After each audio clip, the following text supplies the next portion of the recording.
Be learning diploma in Bible first year module 1 lesson 2 Bible ఆవిర్భావం. Bible ఎలా ఆవిర్భవించినది? మన చేతులలో మనము కలిగి ఉన్నటువంటి పరిశుద్ధ గ్రంథము ఎలా ఆవిర్భవించినది? దీని యొక్క ప్రారంభము ఏమిటి?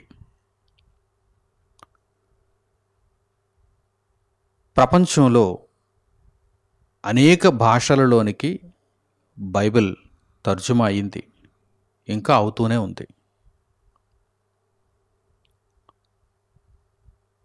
ప్రారంభపు భాషలను ఆదిమ హెబ్రీ భాషగా, గ్రీకు భాషగా మనము తెలుసుకున్నాం. పరిశుద్ధ గ్రంథమును ప్రారంభంలో దేవుడు ప్రవక్తల చేత, నీతిమంతుల చేత ఏ భాషలో పొందుపరిచేలా ఆయన సంకల్పించాడు. పాత నిబంధన గ్రంథంలోని సంగతులన్నిటినీ కూడా అప్పటి ప్రాచుర్యంలో ఉన్నటువంటి భాష ఆదిమ హెబ్రీ భాషలో దేవుడు వ్రాయించాడు. క్రొత్త నిబంధనలోని సంగతులను అప్పటి ప్రాచుర్యంలో ఉన్నటువంటి భాష గ్రీకు భాషలో దేవుడు వ్రాయించాడు. హెబ్రీ భాష మీద, గ్రీకు భాష మీద ప్రత్యేకమైనటువంటి మక్కువతో దేవుడు ఈ సంగతులను జరిగించలేదు. కానీ ఆయా కాలాలలో ఎక్కువ మంది మనుషులు ఏ భాషలో అయితే మాట్లాడుతున్నారో, ఆయన భక్తులు ఆయన మార్గంలో నడుచుకుంటున్నవారు ఏ భాషలో అయితే వారు నివసిస్తున్నారో ఆ భాషలలోనే దేవుడు రాయించాడు. ఆయన లోకమును ప్రేమించాడు గనుక లోకములో ఉన్నటువంటి మనుష్యుల భాషలలోనికి ప్రారంభంలో ఆదిమ హెబ్రీ భాషలో, గ్రీకు భాషలో వ్రాయబడి ఉన్నటువంటి బైబిల్ అనువదింపబడాలి అని ఆయన సంకల్పించాడు, తర్జుమా చేయబడాలి అని ఆయన నిర్ణయించాడు. కనుక ఈరోజు ఆంగ్ల భాషలో బైబిల్ మనం చూస్తున్నాం, తెలుగు భాషలో బైబిల్ మనం చూస్తున్నాం, ఇంకా ఆయా భాషలలో మొత్తంగా ప్రపంచవ్యాప్తంగా అనేక భాషలలోనికి బైబిల్ తర్జుమా చేయబడింది. ఇంకా కొన్ని భాషలు మిగిలిపోయి ఉంటే ఆ భాషలలోనికి కూడా బైబిల్ తర్జుమా చేయబడుచున్నది. అయితే అసలు ఈ ప్రక్రియ అంతా ఎలా మొదలైంది? దేవుడు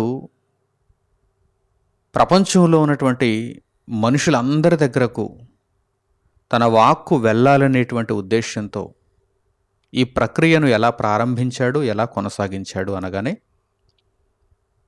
మొట్టమొదట పాత నిబంధన గ్రంథంలోని సంగతులు వ్రాయబడ్డాయి గనుక అవి ఎలా వ్రాయబడ్డాయి, వాటిని వ్రాసిన వారెవరు, అసలు ప్రారంభం ఏమిటి అని మనం చూడగలిగితే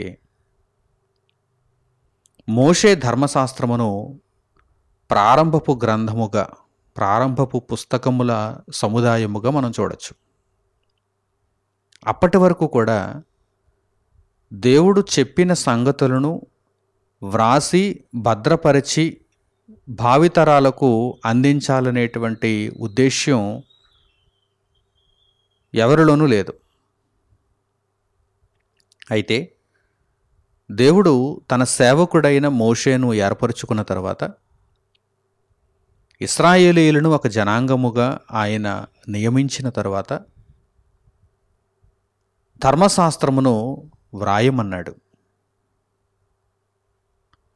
ఎందుకు వ్రాయమన్నాడు అంటే,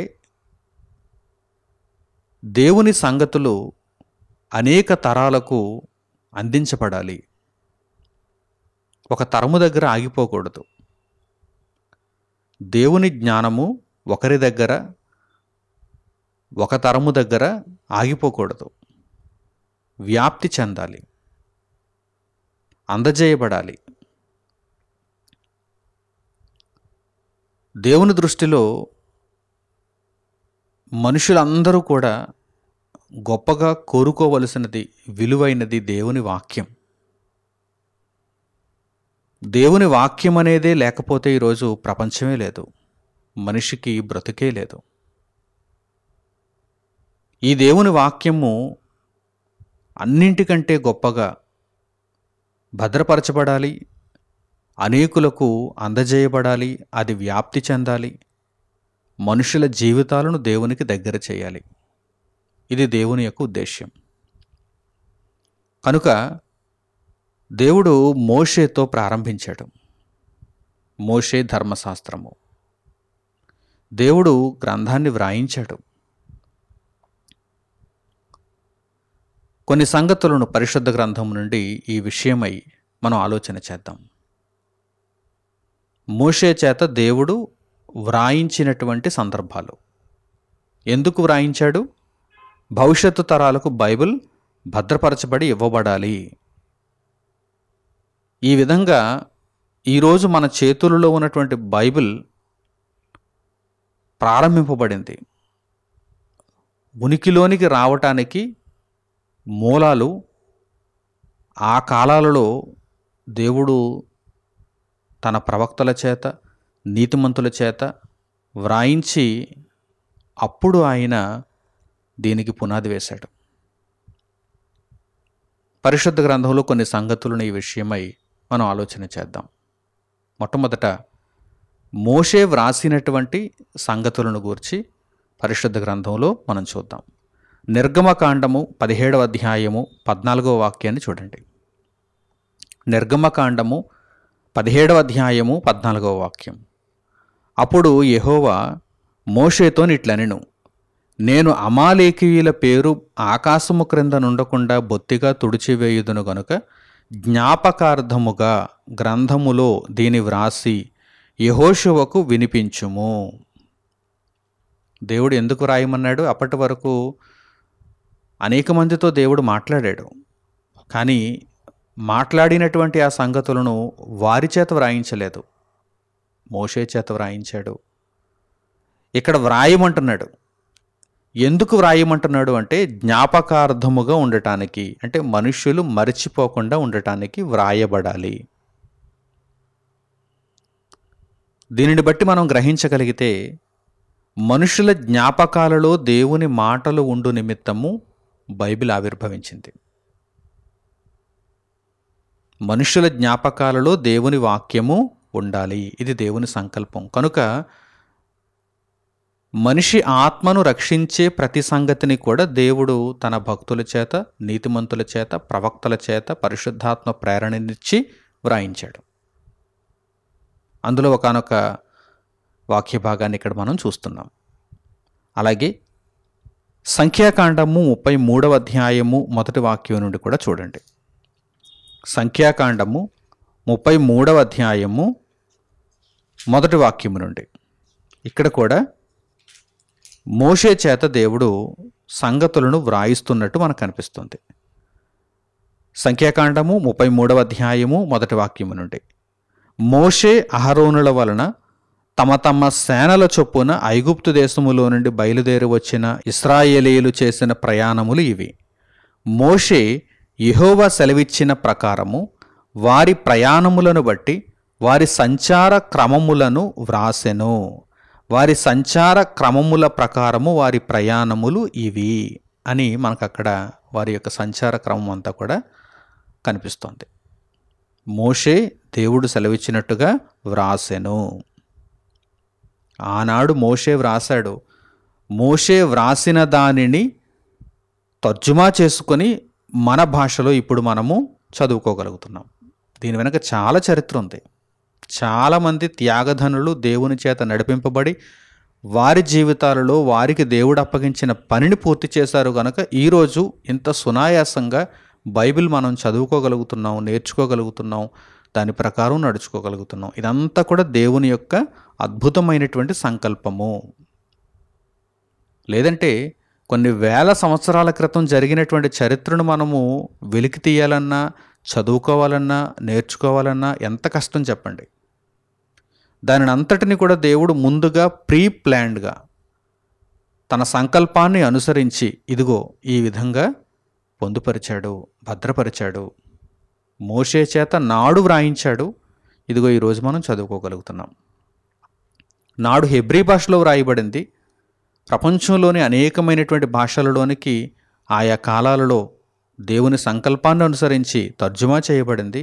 తర్జుమా చేయబడినటువంటి వాక్య భాగాన్ని ఇప్పుడు మనము చదువుకోగలుగుతున్నాం.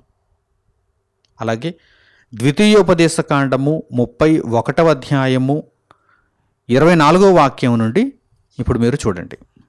ద్వితీయోపదేశ కాండము 31వ అధ్యాయము 24వ వాక్యం నుండి, ఈ ధర్మశాస్త్ర వాక్యములు మోషే గ్రంథమందు శాంతముగా వ్రాయుట ముగించిన తరువాత మోషే యెహోవా నిబంధన మందసమును మోయు లేవీయులను చూచి ఆజ్ఞాపించినదేమనగా, మీరు ఈ ధర్మశాస్త్ర గ్రంథమును తీసుకొని మీ దేవుడైన యెహోవా నిబంధన మందసపు ప్రక్కన ఉంచుడి, అది అక్కడ నీ మీద సాక్ష్యార్థముగా ఉండును. మోషే దేవుడు ఆజ్ఞాపించినటువంటి ధర్మశాస్త్ర వాక్యములను శాంతముగా వ్రాయుట ముగించిన తరువాత మోషే యెహోవా నిబంధన మందసమును మోయు లేవీయులను చూచి ఆజ్ఞాపించినదేమనగా, మీరు ఈ ధర్మశాస్త్ర గ్రంథమును తీసుకొని మీ దేవుడైన యెహోవా నిబంధన మందసం ప్రక్కన ఉంచుడి, అది మీకు సాక్ష్యార్థంగా ఉండాలి. నిబంధన మందసం ప్రక్కన ఈ గ్రంథం ఉండాలి, గ్రంథము ఉండాలి. అప్పుడే గ్రంథం వ్రాయబడింది. అప్పుడు వారు మాట్లాడుకుంటున్నటువంటి భాష ఏమిటి? హెబ్రీ భాష. కనుక హెబ్రీ భాషలో గ్రంథం వ్రాయబడింది. ఇది బైబిల్ ఆవిర్భావానికి మూలాలు ఇవి. మోషే కాలంలో దేవుడు మోషేకు ఆజ్ఞాపించినటువంటి ధర్మశాస్త్ర గ్రంథమును మోషే శాంతముగా వ్రాసి ముగించాడు. ఆది కాండము మొదలుకొని ద్వితీయోపదేశ కాండము వరకు సింహభాగాన్ని మోషే వ్రాసాడు. మిగిలినటువంటి భాగాన్ని దేవుడు ఏర్పరిచినటువంటి ప్రవక్తలు, నీతిమంతులు పూర్తి చేశారు. అయితే మోషే వ్రాసినటువంటి ధర్మశాస్త్ర గ్రంథము భద్రపరచబడింది. భద్రపరచబడినటువంటి ఆ ధర్మశాస్త్ర గ్రంథము ఏ భాషలో ఉండేది? హెబ్రీ భాషలో ఉండేది. ఆ తర్వాత తర్జుమా చేయబడింది, మిగిలిన భాషలలోనికి తర్జుమా చేయబడింది. మోషే మాత్రమే బైబిల్ వ్రాసాడా? లేదు. ఇంకా అనేక మంది ప్రవక్తలు రాశారు, అనేక మంది నీతిమంతులు రాశారు. సుమారుగా బైబిల్ 1600 సంవత్సరాల నిడివిలో, అంటే బైబిల్ పూర్తి చేయబడటానికి ఆది కాండం మొదలుకొని ప్రకటన గ్రంథం వరకు బైబిల్ పూర్తి చేయబడటానికి, ఆయా పుస్తకాలను వ్రాయటానికి ఎన్ని సంవత్సరాల కాలం పట్టిందంటే, మొట్టమొదటి పుస్తకం మొదలుకొని చివరి పుస్తకం వరకు ఎన్ని సంవత్సరాల కాలం పట్టిందంటే 1600 సంవత్సరాల కాలం పట్టింది. ఎంత సుదీర్ఘమైనటువంటి చరిత్రతో కూడిన బైబిల్ మనం నేర్చుకుంటున్నామో చూడండి. 1600 సంవత్సరాల కాలం పట్టింది. ఒక 100 సంవత్సరాలంటేనే చాలా ఎక్కువ మన దృష్టికి. కానీ 1600 సంవత్సరాల కాలములో, ఆ నిడివిలో బైబిల్ పూర్తి చేయడం జరిగింది. ఎంతమంది? సుమారు 40 మంది మోషే మొదలుకొని ఇటువంటి ప్రవక్తలు, నీతిమంతులు దేవుని ఆత్మచేత ప్రేరేపింపబడి వ్రాసారు. వారి వారి కాలాలలో వారికి ఇవ్వబడిన భాగాన్ని పూర్తి చేశారు. సుమారు 40 మంది నీతిమంతులు, ప్రవక్తలు సుమారు 1600 సంవత్సరాల కాలములో ఆ నిడివిలో బైబిల్ని పూర్తి చేశారు. ఆయా భాషలలో వారు పూర్తి చేశారు. ఆదిమ హెబ్రీ భాషలో, గ్రీకు భాషలో, కొన్ని ప్రతులు అరామిక్ భాషలో పూర్తి చేయడం జరిగింది. అవన్నీ కూడా భద్రపరచబడ్డాయి. మోషే ధర్మశాస్త్ర గ్రంథాన్ని వ్రాసిన తర్వాత ఆయన ఎక్కడో వ్యక్తిగతంగా దానిని దాచుకోలేదు. బహిరంగముగా దానిని కొంతమందికి అప్పగించి, అనగా లేవీయులకు, అక్కడ ఉన్నటువంటి లేవీయులకు అప్పగించి, ఆథరైజ్డ్ పీపుల్ వారికి ఆ బాధ్యతను తెలియజేస్తూ, ఇది సాక్ష్యార్థంగా ఉండాలి, తరతరములకు ఈ గ్రంథం సాక్ష్యార్థంగా ఉండాలి అని మోషే భావితరాలకు భద్రపరచుచూ ఇచ్చుచున్నట్టుగా మనకు కనిపిస్తుంది. ఇదంతా కూడా దేవుని సంకల్పము, దేవుని యొక్క ప్రణాళిక, దేవుని ఆలోచన. అలాగే యెహోషువ గ్రంథము 8వ అధ్యాయము 32వ వాక్యాన్ని చూడండి. యెహోషువ గ్రంథము 8వ అధ్యాయము 32వ వాక్యం. మోషే ఇశ్రాయేలీయులకు వ్రాసి ఇచ్చిన ధర్మశాస్త్ర గ్రంథమును ఒక ప్రతిని అతడు అక్కడ ఆ రాళ్ల మీద వ్రాయించెను. యెహోషువ నాయకత్వంలో. మోషే ధర్మశాస్త్రమందు వ్రాయబడినటువంటి సంగతులు, మోషే ఇశ్రాయేలీయులకు వ్రాసి ఇచ్చిన ధర్మశాస్త్ర గ్రంథమును ఒక ప్రతిని, ఒక కాపీ అన్నమాట, ఒక కాపీ అతడు అక్కడ ఆ రాళ్ళ మీద వ్రాయించేశాడు చెరిగిపోకూడదని. అంటే దేవుని మాటలు విలువైనవి, దేవుని మాటలు చెక్కు చెదరకూడదు, దేవుని మాటలు అనేక మంది చెంతకు వెళ్ళాలి, దేవుని మాటలు అనేక తరాలకు భద్రం చేయబడాలనేటువంటి ఉన్నతమైన ఉద్దేశ్యాలు ఈ మాటలలో మనకు కనిపిస్తున్నాయి. అలాగే ప్రవక్తలు వ్రాసినటువంటి గ్రంథాలు కూడా అనేకమైన ఉన్నాయి. మోషే వ్రాసిన ధర్మశాస్త్రము, ఆ తర్వాత ప్రవక్తలు వ్రాసినటువంటి గ్రంథములు. ప్రవక్తలు కూడా వ్రాసినటువంటి వాటిని భద్రం చేశారు, భావి తరాలకు భద్రం చేశారు కనుకనే ఈరోజు మనము ఈ గ్రంథాన్ని ఇలా చూడగలుగుతున్నాం, ఇలా చదవగలుగుతున్నాం. ఇర్మియా గ్రంథములో వ్రాయబడినటువంటి ఒకనొక వాక్య భాగాన్ని ఇప్పుడు మీరు చూడండి. ఇర్మియా గ్రంథము 30వ అధ్యాయము 1వ వాక్యం నుండి చూడండి. ఇర్మియా గ్రంథము 30వ అధ్యాయము 1వ వాక్యం నుండి మీరు చూడండి. యెహోవా యొద్ద నుండి వచ్చి ఇర్మియాకు ప్రత్యక్షమైన వాక్కు, ఇశ్రాయేలు దేవుడగు యెహోవా ఇలాగు సెలవిచ్చుచున్నాడు, రాబోవు దినములలో నేను ఇశ్రాయేలు వారును యూదావారునగు నా ప్రజలను చెరలో నుండి విడిపించి వారి పితరులకు నేనిచ్చిన దేశమును వారు స్వాధీనపరుచుకొనున్నట్లు వారిని తిరిగి రప్పించదనని యెహోవా సెలవిచ్చుచున్నాడు. కావున నేను నీతో చెప్పిన మాటలన్నిటినీ ఒక పుస్తకములో వ్రాసి ఉంచుకొనుము. నేను నీతో చెప్పిన మాటలన్నిటినీ ఒక పుస్తకములో వ్రాసి ఉంచుకొనుము అని దేవుడు ప్రవక్తతో సెలవిస్తున్నాడు. కనుక ప్రవక్తలు వారు దేవుని యొద్ద పొందినటువంటి మాటలన్నిటినీ కూడా వ్రాసి భద్రం చేశారు. ఇది బైబిల్ ఆవిర్భావం. బైబిల్ ఎలా పుట్టిందండి? ఈరోజు మీరు చాలా సులువుగా బైబిల్ చదువుకుంటున్నారు కదా, చదవడానికి కూడా కొంతమంది సందేహిస్తున్నారు, వెనకడుగు వేస్తున్నారు, బద్ధకంతో ఉంటున్నారు, చాలా చులకనగా చూస్తున్నారు బైబిల్ని. కానీ బైబిల్ ఆవిర్భావం ఎంత గొప్పదో తెలుసా? బైబిల్ యొక్క చరిత్ర ఎంత ఉన్నతమైనదో తెలుసా? నిజంగా ఆ చరిత్రను మీరు తెలుసుకుంటే ఎప్పటికీ కూడా బైబిల్ని విడిచిపెట్టరు. బైబిల్లో ఉన్నటువంటి మాటలను ప్రతిరోజు మీరు చదవాలి, వినాలి, నేర్చుకోవాలి అని ఆశిస్తారు. ప్రతిరోజు మనం జానెడు పొట్టకు కావలసినటువంటి మెతుకులను తినడం మానం, ప్రతిరోజు ఒంటిని శుభ్రం చేసుకోవడం మానం. ఇవి దైనందిన కార్యక్రమాలు, దినచర్యలో భాగాలు. బైబిల్ చదవటం, బైబిల్ నేర్చుకోవటం, బైబిల్ని ఆలోచించటం, బైబిల్ యొక్క బోధను వినటం, ఇది కూడా మనకు ఒక దినచర్యలో భాగము కావాలి, దినచర్యలో భాగం కావాలి. అప్పుడు మాత్రమే మనుషుల బ్రతుకులు చక్కగా దేవుని మార్గంలో విరాజిల్లుతాయి. దేవుని వాక్యం అనేది ఎప్పటికప్పుడు జ్ఞాపకం చేసుకోవలసినటువంటిది. ఒకసారి మనం చదివేసి పక్కన పెట్టేస్తే మరలా అపవాది అయిన వాడు వచ్చి మన హృదయంలో నుండి దేవుని వాక్యాన్ని చెరిపేస్తాడు, తొలగించేస్తాడు, మనం మర్చిపోయేలా చేస్తాడు. హృదయములో ఉన్న దేవుని వాక్యమును తొలగించి వాడి యొక్క సంగతులను హృదయంలో భర్తీ చేస్తాడు. అందుచేత వాడికి అటువంటి అవకాశాన్ని మనం ఇవ్వకూడదు. చక్కగా దేవుని గ్రంథాన్ని మనం ఎల్లప్పుడూ చదువుకుంటూ ఉండాలి, జ్ఞాపకం చేసుకుంటూ ఉండాలి. చదివిన మాటలనే మరలా చదువుతూ ఉండాలి. ఎందుకంటే జ్ఞాపకం చేసుకునే నిమిత్తం, కంఠపాఠముగా వాటిని నేర్చుకునే నిమిత్తం, చూడండి, ఒకానొక వాక్య భాగంలో దేవుడు ఇశ్రాయేలీయులకు కీర్తనను కంఠపాఠముగా నేర్పించమంటున్నాడు. ద్వితీయోపదేశకాండము 31వ అధ్యాయము 19వ వాక్యాన్ని మీరు చూడగలిగితే అక్కడ దేవుడు ఏమంటున్నాడు తెలుసా? కీర్తనను కంఠపాఠముగా ఇశ్రాయేలీయులకు నేర్పించాలి అంటున్నాడు. ఎందుకంటే మర్చిపోకుండా ఒకసారి చదివితే కొన్ని సంగతులు మనకు వచ్చేస్తాయా? పదే పదే మనం చదవాలి, కంఠపాఠంగా వచ్చేయాలి. చూడండి, ద్వితీయోపదేశకాండము 31వ అధ్యాయము 19వ వాక్యం, కాబట్టి మీరు ఈ కీర్తన వ్రాసి ఇశ్రాయేలీయులకు నేర్పుడి, ఈ కీర్తన ఇశ్రాయేలీయుల మీద నాకు సాక్ష్యార్థముగా నుండునట్లు దానిని వారికి కంఠపాఠముగా చేయించుము. ఈ కీర్తన ఇశ్రాయేలీయులకు నేర్పాలి, వారికి ఈ కీర్తన కంఠపాఠముగా వచ్చేయాలి అంటున్నాడు దేవుడు. కనుక దేవుని వాక్యమును ఒకసారి చదువుకోవడం కాదు, ఒకసారి చూడటం కాదు, బ్రతుకులో ఉన్నంతకాలం కూడా దేవుని వాక్యమును చదువుతూ, దేవుని వాక్యమును నేర్చుకుంటూ, దేవుని వాక్యమును జ్ఞాపకంలో ఉంచుకుంటూ, దేవుని వాక్య ప్రకారం నడుచుకుంటూ మనము దేవుని దృష్టికి అంగీకార యోగ్యముగా బ్రతకాలి.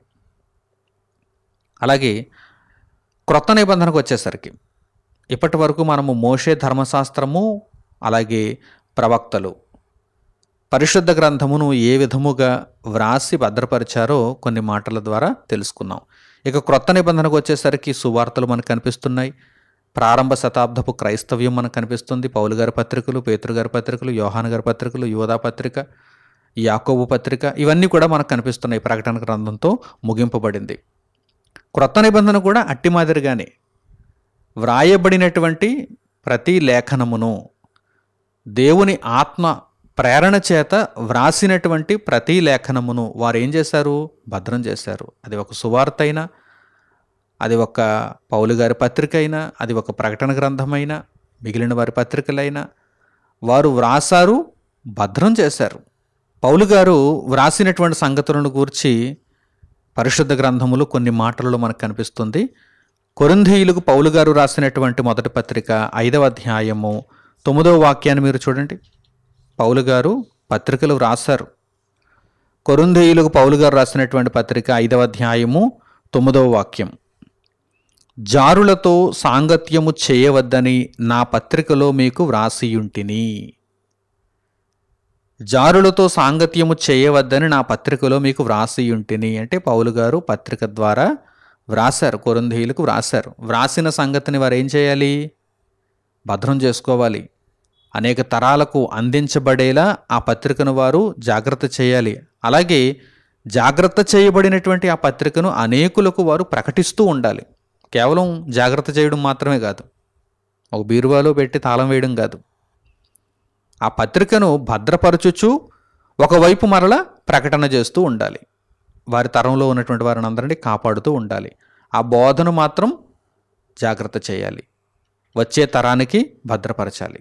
పౌలు గారు రాసినటువంటి సంగతులను గూర్చి ఆయన రాసిన పత్రికలు మరలా తెలియజేస్తున్నారు. అలాగే పౌలు గారు రోమీలకు రాసినటువంటి పత్రిక 16వ అధ్యాయము 22వ వాక్యాన్ని కూడా చూడండి. పౌలు గారు రోమీయులకి పత్రిక రాశారు. తెర్తియు అనేటువంటి ఒక వ్యక్తిని లేఖికునిగా నియమించుకుని వ్రాస్తున్నారు. కనుక ఇక్కడ వ్రాయబడిన మాటలు చూడండి. పౌలు గారు రోమీయులకు రాసిన పత్రిక 16వ అధ్యాయము 22వ వాక్యం, ఈ పత్రిక వ్రాసిన తెర్తియు అను నేను ప్రభువునందు మీకు వందనములు చేయుచున్నాను. పత్రికను వ్రాసాడు అంటే పౌలు గారు చెబుతుంటే, ఏమి వ్రాయాలో చెబుతుంటే కొందరు సహకారులుగా ఉండి వ్రాసిన వారు కూడా, లేఖికులు కూడా మనకు కనిపిస్తున్నారు. తెర్తియు అనేటువంటి లేఖికుడు కూడా ఇక్కడ రోమీయులకు వందనములు చెబుతున్నట్టుగా మనకు కనిపిస్తుంది. కనుక వ్రాసారు, ఆయా సంఘాలకు పంపించారు. చదువుకున్న తర్వాత ప్రక్కన పడేయడం కాదు, చదువుకున్న తర్వాత ఆ లేఖనములన్నిటినీ, ఆ పత్రికలన్నిటినీ, ఆ సువార్తలన్నిటినీ, గ్రంథములన్నిటినీ కూడా వారు జాగ్రత్త చేయాలి. అలా జాగ్రత్త చేయబడినటువంటి గ్రంథములన్నీ కూడా ఒక చోట కూర్చి బైబిల్గా ఈరోజు మనము చదువుకోగలుగుతున్నాం. చరిత్రలో వాటిని కూర్చారు, ఒక గ్రంథముగా దానిని చూపించారు. బైబిల్ పుస్తకముల సముదాయము, పుస్తకముల సమాహారము. ఈ బైబిల్ని ఈరోజు తెలుగు భాషలోనికి తర్జుమా చేసిన తరువాత మనం చదువుకుంటున్నాం. ప్రియులారా, ఆదిమ హెబ్రీ, గ్రీకు భాషలలో వ్రాయబడినటువంటి బైబిల్లోని పుస్తకాలు చాలా కాలం తర్వాత ఆయా భాషలలోనికి తర్జుమా చేయబడ్డాయి. ప్రారంభ శతాబ్దంలోనే బైబిల్ పూర్తి చేయబడింది. నిజానికి చెప్పాలంటే ప్రారంభ శతాబ్దంలోనే, అంటే మొదటి 100 సంవత్సరాలలోనే, క్రీస్తు శకము మొదటి 100 సంవత్సరాలలోనే బైబిల్ పూర్తి చేయబడింది. 1600 సంవత్సరాల నిడివిలో బైబిల్ పూర్తి చేశారని మనం మాట్లాడుకున్నాం కదా, అప్పటికే పూర్తయిపోయింది. ప్రకటన గ్రంథం పూర్తవగానే బైబిల్ పూర్తయిపోయినట్టే. కానీ తర్జుమా అవ్వటానికి మాత్రం చాలా కాలం పట్టింది. మరలా తర్జుమా అవ్వడానికి చాలా కాలం పట్టింది. తెలుగు భాషలోనికి వచ్చినటువంటి ఈ బైబిల్ ఎప్పుడు తర్జుమా అయిందనుకుంటున్నారు? మొట్టమొదట తెలుగు భాషలో క్రొత్త నిబంధనను తర్జుమా చేశారు.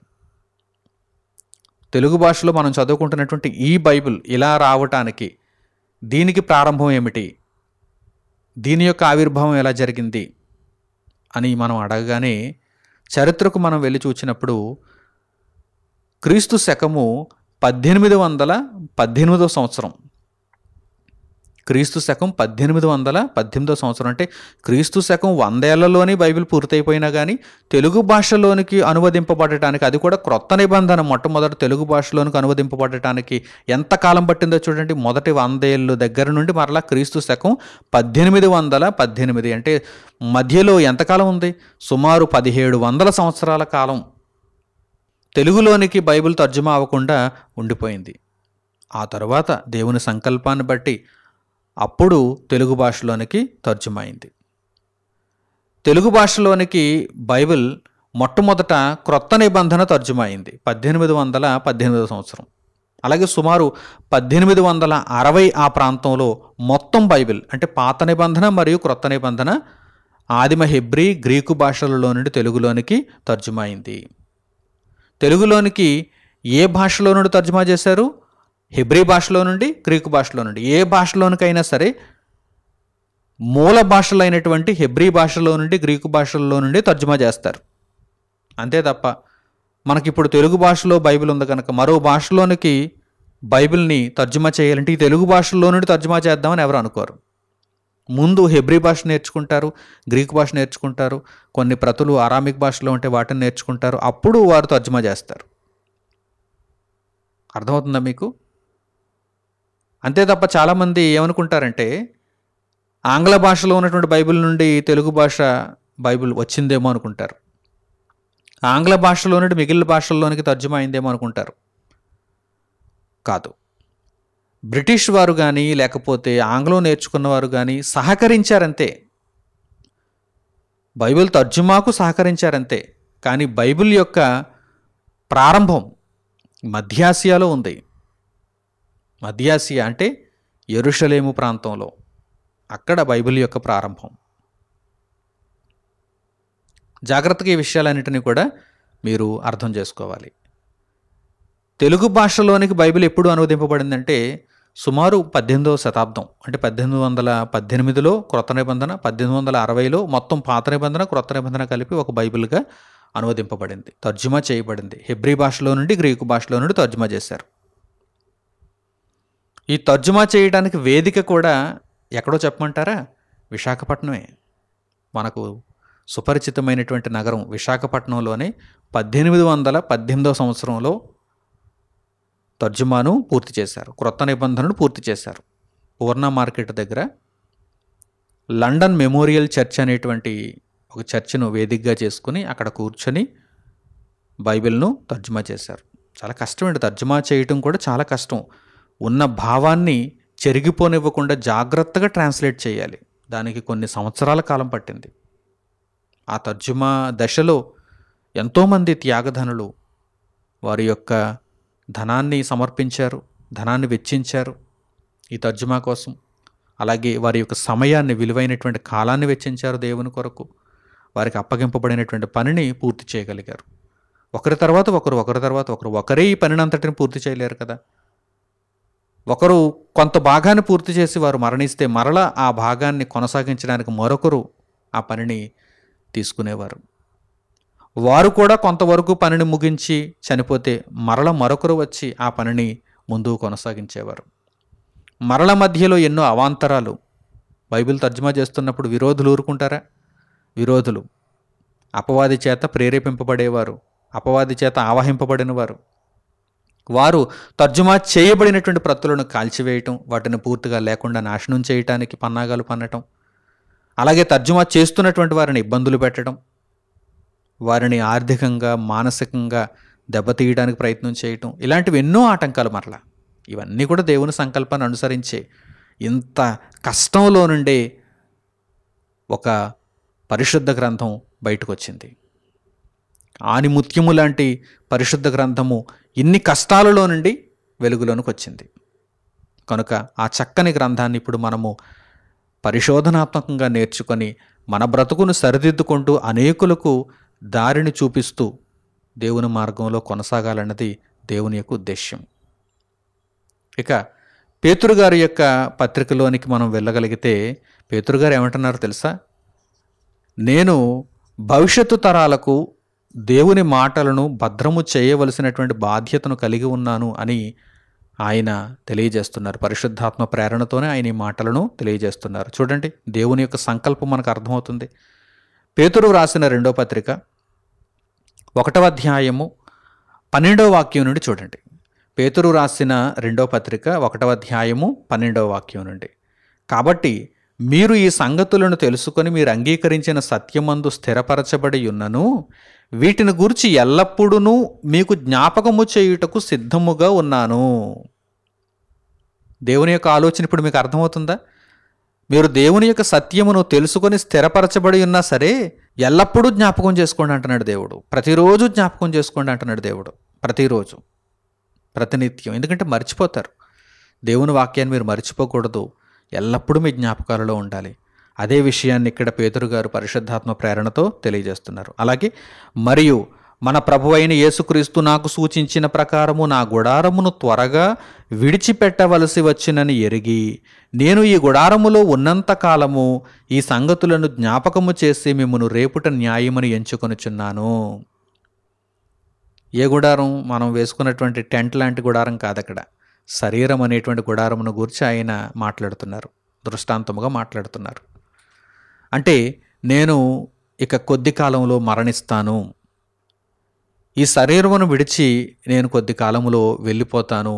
నేను వెళ్ళక ముందు మీకు అందరికీ కూడా దేవుని వాక్యమును చక్కగా నేర్పించి జ్ఞాపకము చేస్తూ మిమ్మును రేపుట, అంటే మిమ్మును నిద్రపోనివ్వకుండా దేవుని వాక్యము కొరకు మీరు నిలబడేలా చేయడం న్యాయమని ఎంచుకొనుచున్నాను అని పేతురు గారు మాట్లాడుతున్నారు. ఆ తర్వాత నేను మృతి పొందిన తర్వాత, అందుకే ఏమన్నారు తర్వాత? నేను మృతి పొందిన తర్వాత గుడారమును విడిచిపెట్టవలసి వచ్చునని ఎరిగి. అంటే అర్థం ఏంటి? శరీరాన్ని విడిచిపెట్టవలసి వచ్చునని ఎరిగి అని అర్థం. అందుచేతనే తర్వాత ఏమంటున్నారు ఆయన? నేను మృతి పొందిన తర్వాత. అంటే ఆయన యొక్క మృతిని గూర్చి అక్కడ మాట్లాడారు. ఆయన మృతి పొందక మునుపు దేవుని వాక్యాన్ని వీరందరికీ అనునిత్యం జ్ఞాపకం చేస్తూ వీరిని రేపవలనని ఆయన ఎంచుకుని ఉన్నారు. దేవుని యొక్క ఆలోచనను బట్టి అది న్యాయమని ఆయన తలంచారు. నేను మృతి పొందిన తరువాత కూడా, ఒకవేళ నేను లేకపోతే మిమ్మల్ని ఎవరు రేపుతారు? నేను లేకపోతే మీకు దేవుని వాక్యాన్ని ఎవరు నేర్పిస్తారు? అందుచేత నేను మృతి పొందిన తరువాత కూడా మీరు నిత్యము వీటిని జ్ఞాపకము చేసుకున్నట్లు జాగ్రత్త చేతును.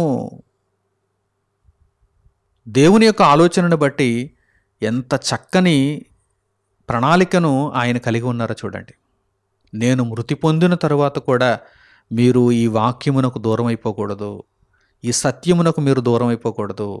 నేను మృతి పొందిన తరువాత కూడా మీరు నిత్యము వీటిని జ్ఞాపకము చేసుకొనున్నట్లు జాగ్రత్త చేస్తాను అంటే భద్రపరుస్తాను అని పేతురు గారు ఇక్కడ మాట్లాడుతున్నారు. కనుక దేవుని వాక్యము ఏం చేయబడింది? భద్రపరచబడింది, భావితరాలకు అందించబడింది, సత్యము వచ్చే తరాలకు అందించబడింది. జాగ్రత్త చేయవలసినటువంటి బాధ్యత కూడా మన మీద ఉంది. పౌలు గారు తిమోతికి పత్రికను రాస్తూ ఏమంటున్నారంటే, పరిశుద్ధాత్మ ప్రేరణతోనే ఆయన ఏమని మాట్లాడుతున్నారంటే, నీవు నమ్మకమైనటువంటి మనుష్యులకు ఈ బోధన అప్పగించు, ఈ సత్యమును అప్పగించు, ఈ వాక్యమును అప్పగించు అని తెలియజేస్తున్నారు. ఎందుకు అప్పగించాలి? మనం నేర్చుకొని మనం తెలుసుకొని చచ్చిపోతే అక్కడతో పని అయిపోతుందిగా. మిగిలిన వారితో మనకెందుకు? లేదు, అలా ఉండకూడదు. మనము లేకపోయినా సరే దేవుని వాక్యం మాత్రం మన తరఫున మాట్లాడుతూ ఉండాలి. మనం జాగ్రత్త చేయాలి. మన పని మనం లేకపోయినంత మాత్రాన ఆగిపోకూడదు. దేవుని నిమిత్తము మనము చేయుచున్నటువంటి పని చాలా కాలం వరకు నిలబడాలి. అందుచేత పేతురు గారు ఏమనుకుంటున్నారంటే, నేను లేకపోతే ఏమైంది? శరీరమందు నేను లేకపోతే ఏమైంది? నేను చెప్పినటువంటి మాటలు, నేను ప్రకటించినటువంటి క్రీస్తును గూర్చిన సత్యము తరతరాలకు నిలబడాలి అని పేతురు గారు భావించారు. కనుక జాగ్రత్త చేశారు. పౌలు గారు కూడా తిమోతికి రాసినటువంటి పత్రికలు ఏమంటున్నారో చూద్దాం. పౌలు గారు తిమోతికి రాసిన 2వ పత్రిక 2వ అధ్యాయము 1వ వాక్యము నుండి చూడండి. పౌలు గారు తిమోతికి రాసినటువంటి 2వ పత్రిక 2వ అధ్యాయము 1వ వాక్యము నుండి, నా కుమారుడా, క్రీస్తు యేసునందున్న కృపచేత బలవంతుడవు కమ్ము. నీవు అనేక సాక్షుల ఎదుట నా వలన వినిన సంగతులను ఇతరులకును బోధించుటకు సామర్థ్యము గల నమ్మకమైన మనుషులకు అప్పగింపుము. పౌలు గారు తిమోతితో చెబుతున్నటువంటి సంగతులు ఇవి. నా కుమారుడా, క్రీస్తు యేసునందు నీవు ఆయన కృపచేత బలవంతుడుగా మారాలి. బలవంతుడుగా మారాలి. బలహీనుడుగా కృంగిపోకూడదు. బలవంతుడు కమ్ము. నీవు అనేక సాక్షుల ఎదుట నా వలన వినిన సంగతులను ఇతరులకు బోధించుటకు. నీవు అందరికీ ఈ వాక్యమును బోధించలేకపోవచ్చు, అనేక మంది చెంతకు తీసుకుని వెళ్ళలేకపోవచ్చు, కానీ ఇతరులకు బోధించే నిమిత్తం సామర్థ్యము కలిగినటువంటి నమ్మకమైన మనుషులకు ఈ బోధన అప్పగించు, ఈ వాక్యాన్ని అప్పగించు, ఈ సత్యాన్ని అప్పగించు. ఈ విధంగా ప్రారంభ శతాబ్దంలో, అంతకుముందు ప్రవక్తలలో, అంతకుముందు మోషే ధర్మశాస్త్రము దగ్గర విషయాలు సంభవించాయి. కనుకనే ఈరోజు మనం బైబిల్ చూడగలుగుతున్నాం, చదవగలుగుతున్నాం, నేర్చుకోగలుగుతున్నాం, దాని ప్రకారం బ్రతకగలుగుతున్నాం. మీకు అర్థమైందా? కనుక బైబిల్ ఆవిర్భావం అంటే ఇంత చరిత్ర ఉంది. బైబిల్ తర్జుమా చరిత్ర, ఆయా భాషలలోనికి ఆదిమ హెబ్రీ గ్రీకు భాషలో నుండి బైబిల్ రావటం, ఈ చరిత్ర అంతటిని కూడా మనం చూడగలిగితే చాలా అద్భుతమైనటువంటి దేవుని యొక్క ప్రణాళికను అనుసరించి ఇదిగో బైబిల్ ఈరోజు మన కళ్ళ ముందుకు వచ్చింది. సామర్థ్యము కలిగినటువంటి నమ్మకమైన మనుష్యులు ఈ బోధను అలా తీసుకుని వచ్చారు, ఈ వాక్యమును అలా భద్రపరిచారు.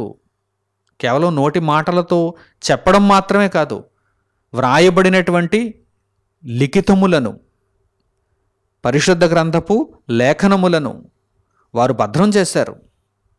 చెదిరిపోనివ్వకుండా, అన్యాక్రాంతం కానివ్వకుండా, నాశనం కానివ్వకుండా అనేక ప్రతులను మరల అనేక నకలులను వాటికి వారు తయారు చేసుకొని భావితరాలకు అందించారు.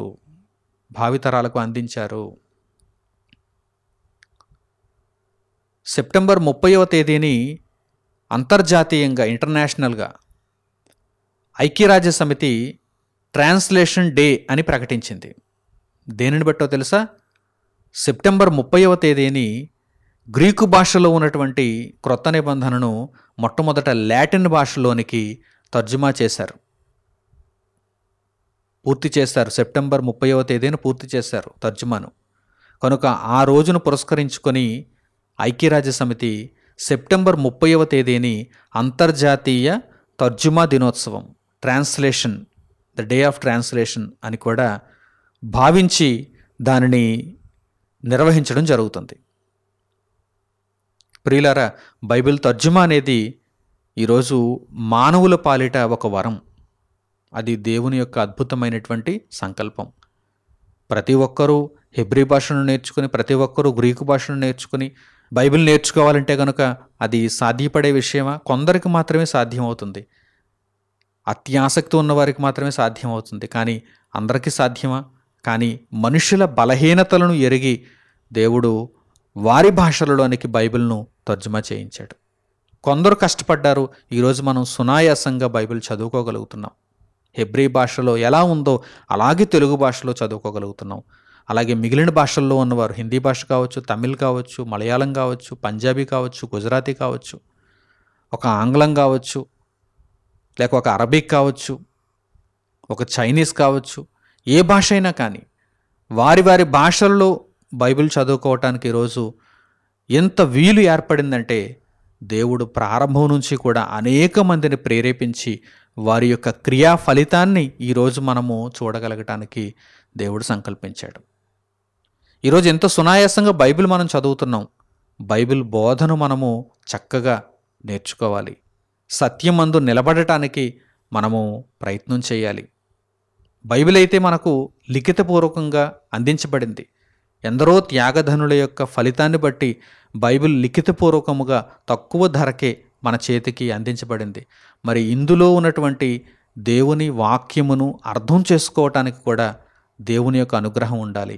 దేవుని పట్ల భయభక్తులను చూపిస్తూ దేవుని బోధను చక్కగా నేర్చుకుంటూ సత్యమందు నిలబడటానికి మనం ప్రయత్నం చేయాలి. అలాగే అనేక మంది చెంతకు ఈ బోధను మనము తీసుకుని వెళ్ళాలి, అనేకులకు పరిచయం చేయాలి. మన తరములో దేవుడు మనకప్పగించినటువంటి ఈ బాధ్యతను మనము చక్కగా నెరవేర్చాలి. దానికి ఉదాహరణగా చరిత్రలో ఎందరో మనకు ముందున్నటువంటి వారు కనిపిస్తున్నారు కదా. అట్టి మాదిరిగా వారి అడుగుజాడలలోనే మనము కూడా దేవుని కొరకు నమ్మకముగా ముందుకు కొనసాగాలి. మనము నేర్చుకున్నటువంటి బోధను అనేకుల కొరకు మనం భద్రం చేస్తూ ముందుకు కొనసాగాలి. కనుక బైబిల్ యొక్క తర్జుమా చరిత్ర ఇది. తరతరాలకు దేవుని యొక్క వాక్యము నిలబడాలనేటువంటి ఉద్దేశం దేవునిలో ఉన్నది. కనుక ఈ విషయాన్ని ఎప్పుడు కూడా మీరు మర్చిపోవద్దు. చివరిగా మరొక వాక్య భాగాన్ని కూడా మనం చూద్దాం. కీర్తనల గ్రంథములో 71వ కీర్తన 18వ వాక్యాన్ని మీరు చూడండి. 71వ కీర్తన 18వ వాక్యం. దేవా, వచ్చు తరమునకు నీ బాహుబలమును గూర్చియు పుట్టబోవు వారికి అందరికీ నీ శౌర్యమును గూర్చియు నేను తెలియచెప్పునట్లు తల నెరసి వృద్ధుడనయ్యుండు వరకు నన్ను విడువకుము. నాకు ఆయుష్నివ్వి అని భక్తుడు ఏ విషయంలో కోరుకుంటున్నాడండి? ఈరోజు అందరూ ఏ విషయంలో కోరుకుంటారండి?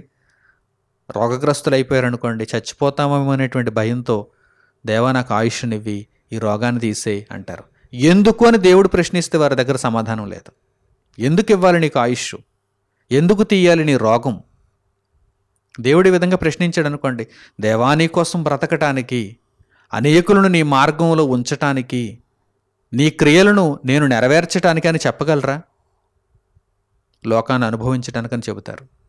ఇంకా ధనాన్ని పోగేసుకుని, లేకపోతే ఈ పనులు ఉన్నాయి ఆ పనులు ఉన్నాయని లోకంలో ఉన్నటువంటి చిన్న చిన్న పనులను చూపిస్తారు.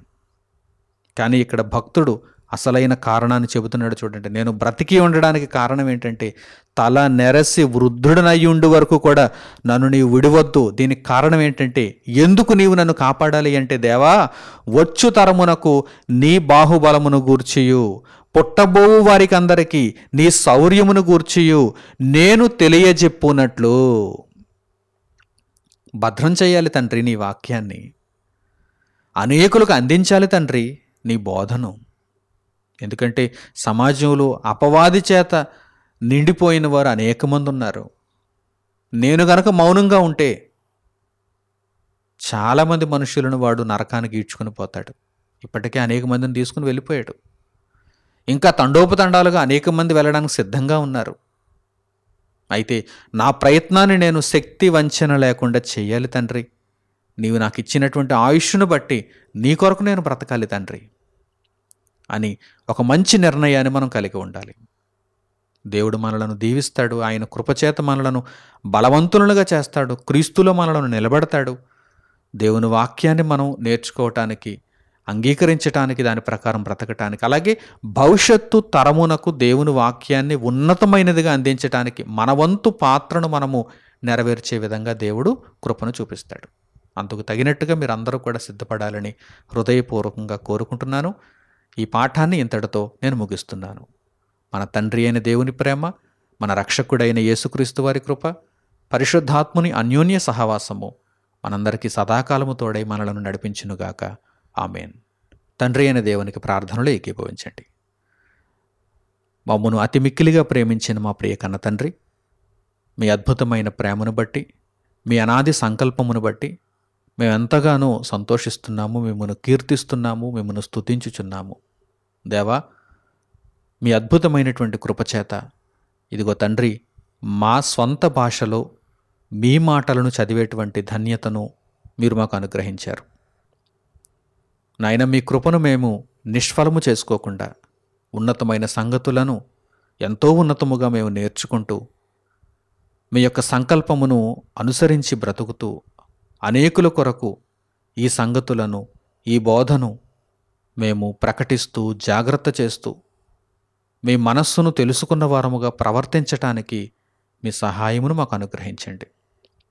మాకు ముందు మీ సేవలో ఎంతో త్యాగాన్ని కలిగి వారి బ్రతుకులను మీకు పూర్తిగా సమర్పించుకొని ఈ తర్జుమా దశలో బైబిల్ను తండ్రి 66 పుస్తకాల సమ్మేళనంగా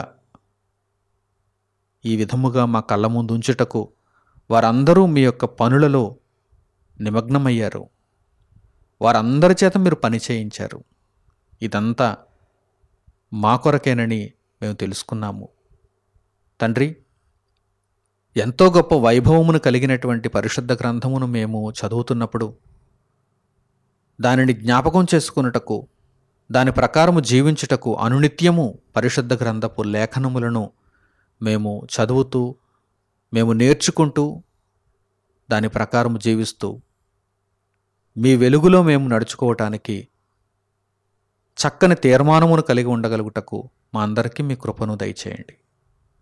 నాయనా, నేర్చుకున్న వాక్యము మాలో స్థిరపరచబడుతూ వచ్చు తరమునకు అది భద్రపరచబడుతూ ఉండడానికి మీ యొక్క కృప చొప్పున సహాయమును దయచేయమని మిమ్మల్ని వేడుకుంటూ మా ప్రార్థనా మనవులను మా ప్రభువును మా రక్షకుడునైన యేసుక్రీస్తు వారి పేరిట మిమ్మల్ని వేడుకొనుచున్నాము తండ్రి. ఆమేన్. అందరికీ వందనములు. సెలవు.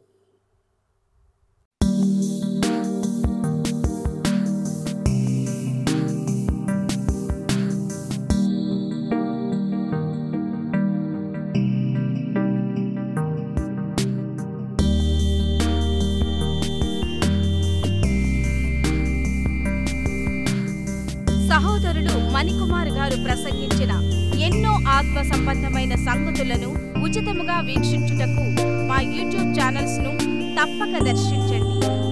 మా సమాచారమును ఎప్పటికప్పుడు తెలుసుకుని ఆత్మీయాభివృద్ధి నొందవలనంటే మా యూట్యూబ్ ఛానల్స్ ను సబ్స్క్రైబ్ చేసుకోండి.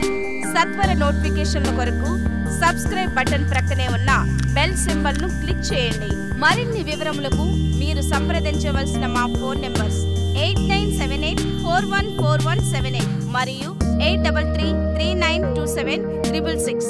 ధన్యవాదములు. ఈ కార్యక్రమమును అనేక మందికి పరిచయం చేయగలరని ఆశిస్తున్నాము. ప్రభువైన యేసుక్రీస్తు పేరిట మీకు శుభములు.